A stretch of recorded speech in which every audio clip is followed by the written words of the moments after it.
Hello guys! Hello! This is for Taurus. Okay Taurus, welcome dito sa aking channel. This is Kapalaran 888. Tingnan natin from February 17, 2026 hanggang 2027. Okay Taurus, something bigger is on the way. Wow! Isang napakalaking bagay. Balita, ang posibleng darating sa'yo.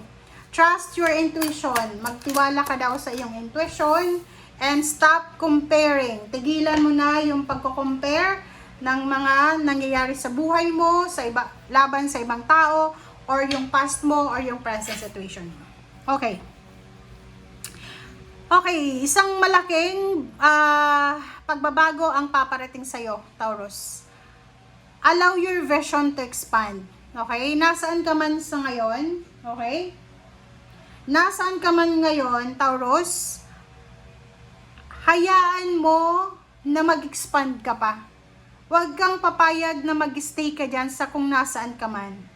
Be open sa kung ano man na pagbabago na posibleng mangyayari sa buhay mo. Siguro masyado kang kontento, komportable sa comfort zone mo. Sinasabi ng baraha sa'yo dito na maybe hindi ka masyadong nangangarap ng malaki. Parang ganon. Sinasabi ng baraha sa'yo dito na kailangan mo daw na mangarap ng malaki, mataas. The universe always has your back. 'Di ba? So, kung mangangarap na rin lang tayo, make sure na mataas na siya. Wala namang imposibleng mangarap eh. Libre lang mangarap. Kasi yung pangarap natin, it's one way of, manifesting eh. Minamanifest natin. Kaya nga pinapangarap natin. Okay? Trust your intuition. Magtiwala ka sa iyong intuition. Oras na daw para tigilan na natin yung paghihingi ng mga advices, ng mga point of view galing sa mga tao. Okay? Like for example, wala kang trabaho. Humihingi ka ng tulong, advice sa isang tao na wala ding trabaho. 'Di ba? So, parang halimbawa, nagtatanong ka sa kaibigan mo, paano kaya mag-apply sa trabaho? Paano kaya ang diskarte sa interview? Ay yung pinagtatanungan mo ng advice, wala ding trabaho, wala pang experience. So dito, sinasabi ng baraha, oras na para tigilan mo yan. Yung palaging pagtatanong sa mga taong wala namang alam na pwedeng ibigay sa'yo. Okay? So, sinasabi ng baraha, alam mo kung anong makakabuti sa katawan mo, sa isip mo, sa espiritu mo. So, you need to sit down, meditate, spend time with the nature, with the family, with someone na pwedeng makapag-boost ng confidence mo. Huwag kang mag-i-spend ng oras mo, ng energy mo doon sa mga taong parang energy vampire sila. Yung parang sinasak-in nila lahat ng energy mo. Yung parang kausap mo pa lang, nawawalan ka na ng gana. Okay? Tanungin mo yung sarili mo, Taurus, kung ano yung gusto mo. And makinig ka, ilagay mo yung kamay mo sa yung puso. Pumikit ka, mag-pray, mag-meditate ka. Okay? Yun yung kailangan mong i-focus sa ngayon ang sarili mo. So, kung ano man ang desisyon na gagawin mo, ang desisyon na yan, gagawin mo because gusto mo eh. Hindi yan gagawin mo dahil sa boyfriend mo or girlfriend mo, sa kalibin, sa asawa, sa parents. Gagawin mo siya, it's because gusto mo. Okay? Next is stop comparing. Okay? So, wag nating i-compare ang sarili natin sa ibang tao. Wag nating i-compare ang sarili mo sa kapitbahay mo, sa friends mo, sa pamilya mo. Kasi iba-iba tayo eh. Kaya nga isinilang tayo na magkaiba-iba yung pangalan, yung date. Kasi may kanya-kanya tayong destiny. Okay? So, i-compare mo lang yung sarili mo sa nakaraan mo. Like parang isipin mo dati, hindi ako makabili-bili na kahit man lang taho eh. Ngayon, nakabili na ako. So, you should clap yourself. Okay?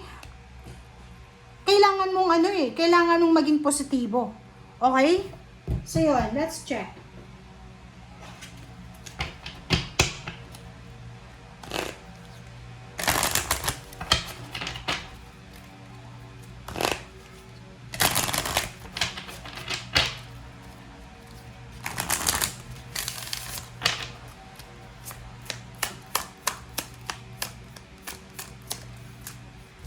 Okay, so be present.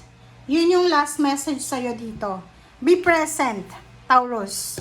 Sinasabi ng barahan sa'yo na ano man ang nangyayari sa buhay mo sa ngayon, may dahilan.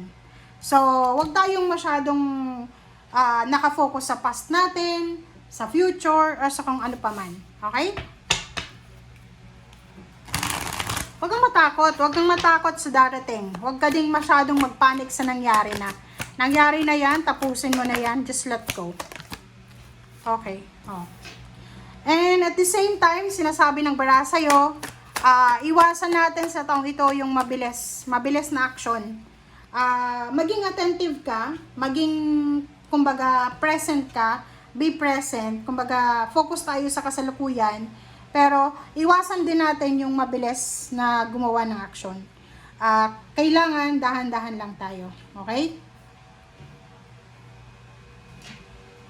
Alright.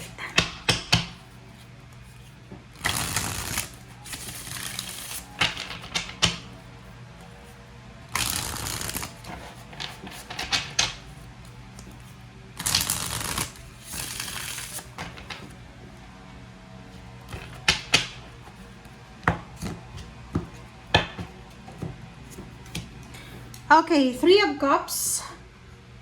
This is about relationship. And King of Swords. So, nakikita ko sa iyo dito, are you in a relationship?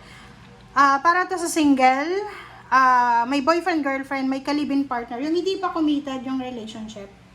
Sinasabi ng barahan na isang bagong direksyon ang posibleng mangyari sa iyo sa usaping love life. Bagong love life, bagong source of happiness and excitement or inspiration ang darating sa iyo. Pero, yun na nga, pwedeng hindi ka pa rin, sobrang faithful kasi ng mga Taurus. So, nakikita natin dito na may ino-offer sa'yo ang universe na bagong love life, bagong kaibigan, bagong source ng excitement, inspiration, and motivation. Pero ikaw to, na susuwayin mo kung ano yung sinasabi sa'yo ng universe. So, yun, kung saan ka maligaya, doon ka. Parang ganun. Nakakaloka yung message mo. Kaya nga sinasabi sa'yo dyan eh. Na kailangan mo nang tigilan yung past. Okay? Oh, 'di ba? Sa usaping pera, this year, yung mga nasa Pilipinas pa lang na Taurus or nasa ibang bansa ka na, pero like for example, nasa Middle East ka, gusto mo pumunta ng Canada, America, Europa, you have the direction, parang you have the opportunity na magtumaas. Like sinasabi ng barahan na isang pag-angat sa financial mo ang posibleng darating sa'yo. And isa sa mga possible ditong rason is pwedeng makapunta ka sa mas mataas na sweldo na company, makapunta ka ng Europa, America, or sa mas improvised, mas mayaman na bansa, or mas malaki yung sweldo na company. Okay? Thank you guys. Bye!